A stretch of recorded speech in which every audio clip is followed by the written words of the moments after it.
आप देख रहे हैं न्यूज नाउ 24/7 ताज़ा खबरों के लिए हमारे साथ बने रहें। उदयनिधि स्टालिन के इस जहरीले बयान पे कार्रवाई नहीं हुई। कार्रवाई उन पे हुई जिन्होंने हिंदू होने के नाते, सनातनी होने के नाते इस विषय को उठाया। और इसीलिए कल जो निर्णय आया है मद्रास हाईकोर्ट का, मैं आपको कोट करके भी बताऊंगा कुछ पैराग्राफ्स।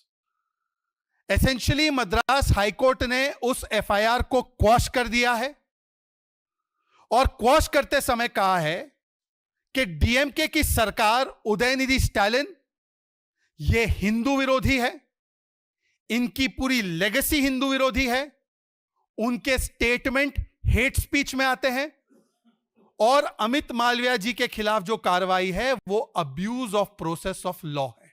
बीजेपी के राष्ट्रीय प्रवक्ता श्री शहजाद पूनावाला ने आज दिल्ली बीजेपी मुख्यालय से मद्रास हाईकोर्ट के फैसले का स्वागत किया और डीएमके व कांग्रेस पर निशाना साधा। पूनावाला जी ने मद्रास हाईकोर्ट के आदेश का जिक्र करते हुए कहा, सत्यमेव जयते, कोर्ट ने बीजेपी नेता अमित मालवीय के खिलाफ केस खारिज किया, जो उदयनिधि स्टालिन के हिंदू धर्म पर टिप्पणी के खिलाफ आवाज उठाने पर दर्ज हुआ था। डीएम के नेताओं पर हमला बोलते हुए कहा कि वे फैसले को गलत तरीके से पेश कर रहे हैं और संविधान बचाने का दावा कर रहे हैं। कांग्रेस भी प्रेस कॉन्फ्रेंस कर सफाई दे रही है। पूनावाला जी ने जोर देकर कहा कि सत्य हमेशा जीतता है और ये फैसला भाजपा की लड़ाई का परिणाम है। इस प्रेस कॉन्फ्रेंस में शहजाद पूनावाला ने विपक्ष के मिसइंटरप्रिटेशन को चुनौती दी। उन्होंने कहा कि मीडिया और विपक्ष सच्चाई को तोड़ मरोड़ रहे हैं। ये घटना तमिलनाडु में राजनीतिक तनाव को दर्शाती है, जहां भाजपा संरक्षणवाद के खिलाफ खड़ी है। सत्यमेव जयते, ट्रूथ ऑलवेज प्रिवेल्स। कल जो मद्रास हाईकोर्ट का आदेश आया है उसके विषय में हम कहना चाहेंगे सत्यमेव जयते। ये मद्रास हाईकोर्ट का ऑर्डर दरअसल एक वेंडेटा पॉलिटिक्स के तहत, विंडिक्टिव पॉलिटिक्स के तहत हमारे आईटी सेल के प्रमुख अमित मालविया, जो बंगाल के सहप्रभारी भी है, उनको केवल सच बोलने के लिए इनाम के रूप में प्रताड़ित करने के लिए डीएमके की सरकार ने फाइल किया था। Madras High Court has quashed an FIR which was filed with a vendetta mindset only and only to punish and penalize our leader, IT cell Pramukh and Saprabhari of Bengal, Shri Amit Malviya ji, for only speaking out the truth. 2023 में 2023 Udayanidhi Stalin, Mr. Stalin's son, Deputy Chief Minister of Tamil Nadu, had attended a conference in Tamil Nadu where he had called upon not resistance or only trying to fight against Sanatan, but for the complete eradication and abolition of Sanatan. And this conference was organized where Udayanidhi Stalin made these comments, compared Hindu religion and Sanatan to dengue, to malaria, and it was in a sense a call, a chilling call of genocide against Hindus. 2023 में एक press conference एक conference हुई थी जिसमें उदयनिधि स्टालिन ने सीधे सीधे जाकर सनातन के समाप्ति की बात की थी, संपूर्ण हिंदू धर्म के मानने वालों के नष्ट की बात की थी, जेनोसाइड की बात की थी. And when this matter was raised by Amit Malviya ji, he has posted a tweet about this comment by Udayanidhi Stalin. Rather than act against Udayanidhi Stalin, the entire DMK government machinery, police and other agencies were left to treat vindictively Amit Malviya ji. Udhayanidhi Stalin के इस जहरीले बयान पे कार्रवाई नहीं हुई. कार्रवाई उन पे हुई जिन्होंने हिंदू होने के नाते, सनातनी होने के नाते इस विषय को उठाया. और इसीलिए कल जो निर्णय आया है मद्रास हाईकोर्ट का, मैं आपको कोट करके भी बताऊंगा कुछ पैराग्राफ्स. एसेंशियली मद्रास हाईकोर्ट ने उस एफआईआर को क्वॉश कर दिया है और क्वॉश करते समय कहा है कि डीएमके की सरकार उदयनिधि स्टालिन ये हिंदू विरोधी है, इनकी पूरी लेगेसी हिंदू विरोधी है, उनके स्टेटमेंट हेट स्पीच में आते हैं और अमित मालविया जी के खिलाफ जो कार्रवाई है वो abuse of process of law है. So not only have they quashed the FIR yesterday, they have also come to conclusion, the High Court, that this statement is coming from a legacy of anti-Hindu and anti-constitutional DNA of DMK. मैं आपको कुछ paragraphs पढ़कर सुनाना चाहता हूं. Para 22 में high court लिखता है, high court, Madras high court, Madurai bench. There are records to show specific incidents of attack by DMK on Hinduism, like cutting tuft hair, Janu, putting Janu on pigs. Several complaints have been made, but none have been acted upon. It is evident that there is a clear attack on Hinduism by DMK. DMK as a party Hinduism पर हमला करती है, यह para 22 में लिखा है. Para 23, by overall consideration speech of the minister, it indicates clearly that it is totally against 80% of Hindus, and this comes within the mischief of hate speech. The minister, Mr. Udayanidhi Stalin, hails from the legacy, above legacy, anti-Hindu legacy. 153, 153A, 505, 504, IPC should not be on Amit Malviya, but it should be on the minister's speech. Para 23 में court कहता है कि जो speech दी है उदयनिधि स्टालिन ने, यह 80% हिंदुओं को सर्वनाश करने की, जेनोसाइड करने का स्पीच है, और यह हिंदुओं के खिलाफ है, और यह हेट स्पीच में आता है. अमित मालविया जी का ट्वीट जो सच बताया वो नहीं आता.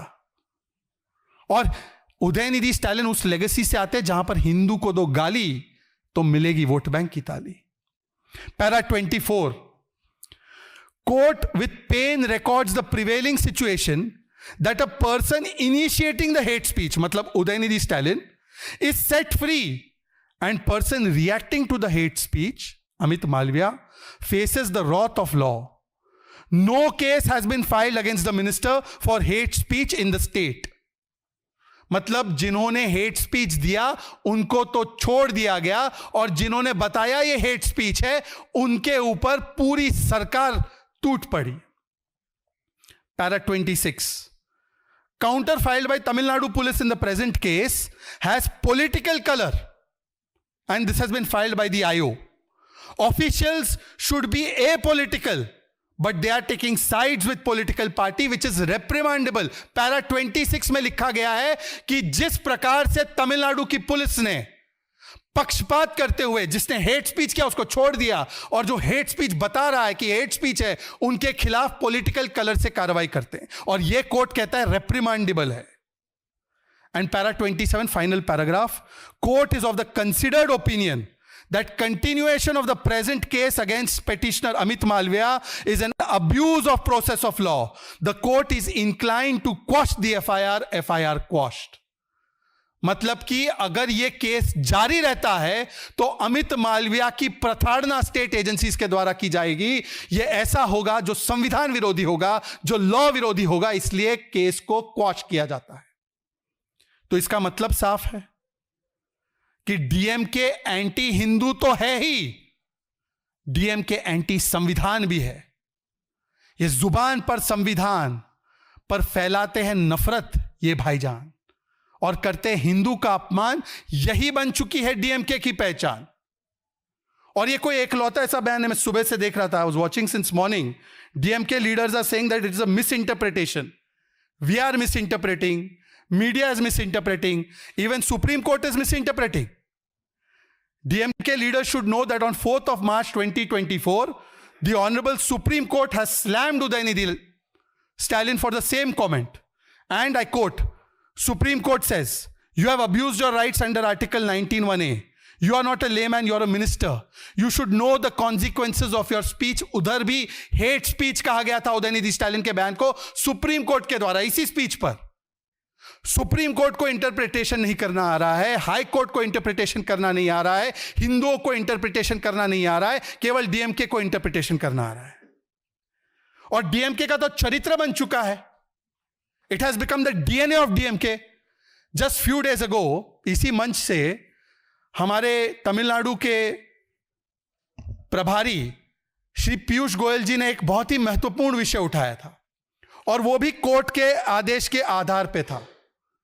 उस समय पर भी मद्रास हाई कोर्ट के डिवीजन बेंच ने यह जजमेंट दिया था कि जो सिंगल जज का जजमेंट था दीपम केस में, कि हिंदुओं को कार्तिकाई दीपम लगाने का अधिकार है मदुराई में, वो फैसला सही है। और उस समय पर भी डीएमके ने क्या किया था? उस समय पर भी डीएमके ने इंपीचमेंट वाला फतवा जारी किया था उस जज के खिलाफ। At that time also the DMK riled with its anti-Hindu, anti-Lord Murugan, anti-Samvidhan nature, had taken out a fatwa of impeachment against a single judge who had given the Hindus their constitutional right to light a deepam at the Deepathu. So this is not Sahyog. It is socha samjha vote bank ka udyog to give gali to Hindus, to abuse Hindus, to threaten Hindus in the state of Tamil Nadu by DMK. उस समय पर भी high court का court आया था, observation और finding आई थी that you are creating imaginary public disturbance issues to prevent the Hindu community from exercising their constitutional right. और उन्होंने उस समय पर भी डीएमके की सरकार को बहुत फटकार लगाई थी।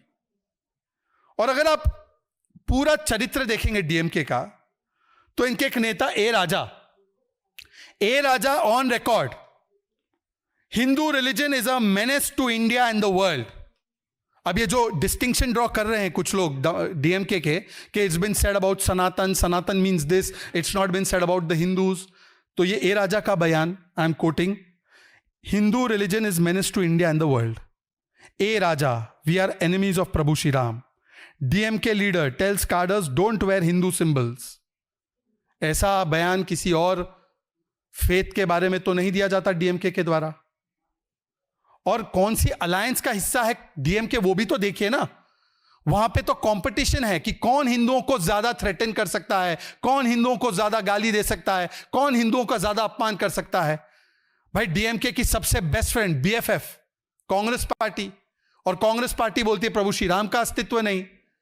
कांग्रेस पार्टी बोलती है हिंदू टेरर होता है। कांग्रेस पार्टी बोलती है भगवा आतंक होता है।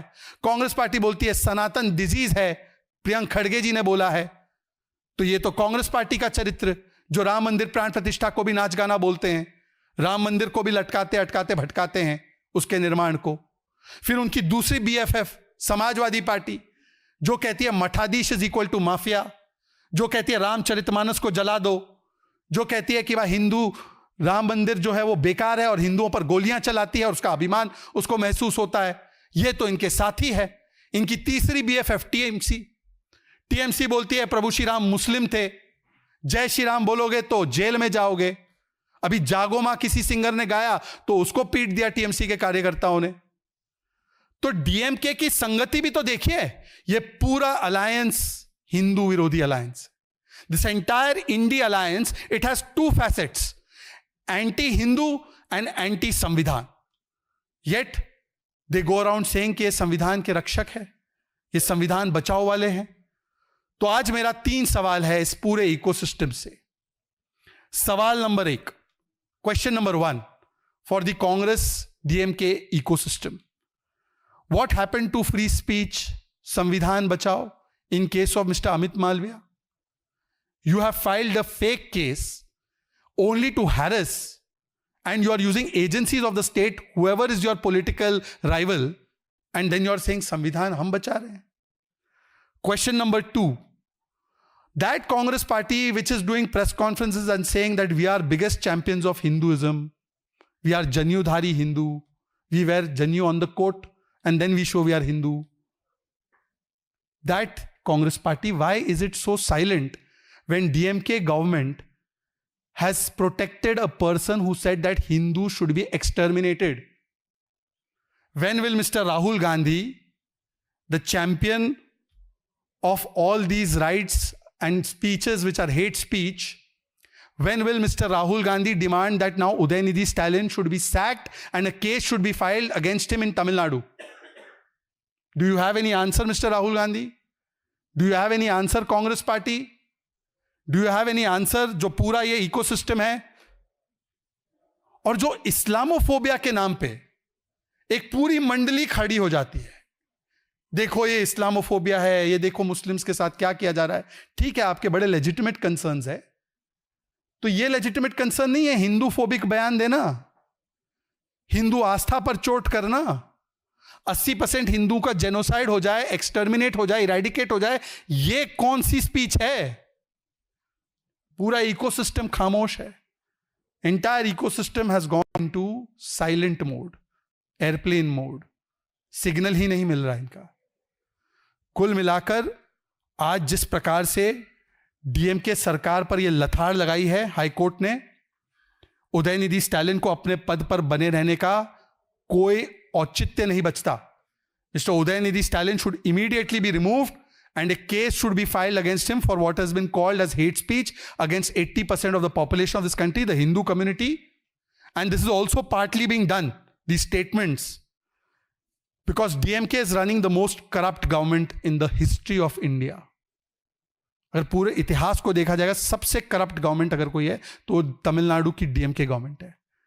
अभी ज्यादा मैं उनके करप्शन के केसेस नहीं गिनाना चाहता, it will take 2-3 hours, then you all will get upset with me.